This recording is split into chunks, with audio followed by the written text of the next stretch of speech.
2026 ஈழத்து மாப்பிள்ளை நடிகர் விஜய் தமிழக முதலமைச்சர் ஆவார்.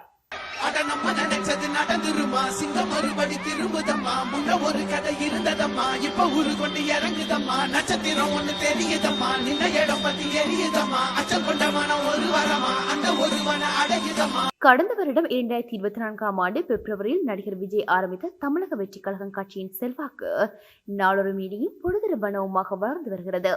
நடிகர் விஜயின் அரசியல் பிரவேசம் தமிழ்நாட்டு அரசியல் கட்சிகளின் வயிற்றில் புலியை கரைத்துவிட்டிருக்கிறது. விஜயின் ரசிகர்கள் மன்றம் பல ஆண்டுகளாக மக்களுக்கு சேவை செய்யும் நற்பணி மன்றங்களாக செயல்பட்டு வந்தன. கடந்த வருடம் முதல் அரசியல் கட்சியாக பதியப்பட்டு இயங்கி வருகின்றது. சென்ற வருடம் அக்டோபரில் விழுப்புரம் மாவட்டம் விக்கிரவாண்டியில் முதல் மாநில மாநாட்டில் 8 லட்சம் பேர் கலந்து கொண்டதாக மாலை மலர் செய்தி வெளியிட்டிருந்தது. அந்த வகையில் தொடர்ந்தும் விஜயும் அவரது கட்சியின் நடப்பு அரசியலில் மிக தீவிரமாக இறங்கி வேலை செய்கின்றனர். நடிகர் விஜய் தமிழ் சினிமாவில் முதலிடத்தில் இருக்கும் இந்தியாவிலேயே அதிகூடிய சம்பளம் வாங்கும் உச்ச நட்சத்திரமாக திகழ்கிறார். ஆனால் அவர் சினிமாவை விட்டு முழுமையாக விலகி அரசியலில் ஈடுபடப் போவதாக அறிவித்துள்ளார். தன்னுடைய கட்சியின் அடிப்படை கொள்கையாக அதாவது இரு கண்களாக திராவிட அரசியலையும் தமிழ் தேசிய அரசியலையும் முன்னெடுக்கப் போவதாக அறிவித்துள்ளார். தமிழ் தேசிய அரசியல் பேசுகின்றேன் என்று கூறிக்கொண்டு பாசிச அரசியலை முன்னெடுக்கும் சீமானின் நாம் தமிழர் கட்சியை அரசியலுக்கு வந்த உடனேயே விஜயின் தமிழக வெற்றி கழகம் ஓரங்கட்டிவிட்டது என்று தமிழக சிரேஷ்ட ஊடகவியலாளர்கள் தெரிவிக்கின்றனர். பல நாம் தமிழர் தொண்டர்கள் சாரை சாரையாக தமிழக வெற்றி கழகத்தில் இணைந்து வருகின்றனர்.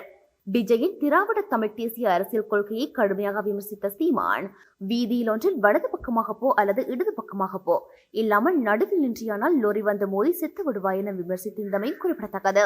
அடுத்து விஜயின் அரசியல் பிரவேசத்தால் ஆடி போயிருப்பது ஆளும் திராவிட முன்னேற்ற கழகமாகும். திராவிட அரசியலை மலினப்படுத்தும் முன்னாள் முதலமைச்சர் மு கருணாநிதி குடும்ப அரசியலுக்கு முடிவு கட்டப் போவதாக தமிழக வெற்றி கழகத்தின் முதலாவது மாநாட்டில் விஜய் அறிவித்துவிட்டார்.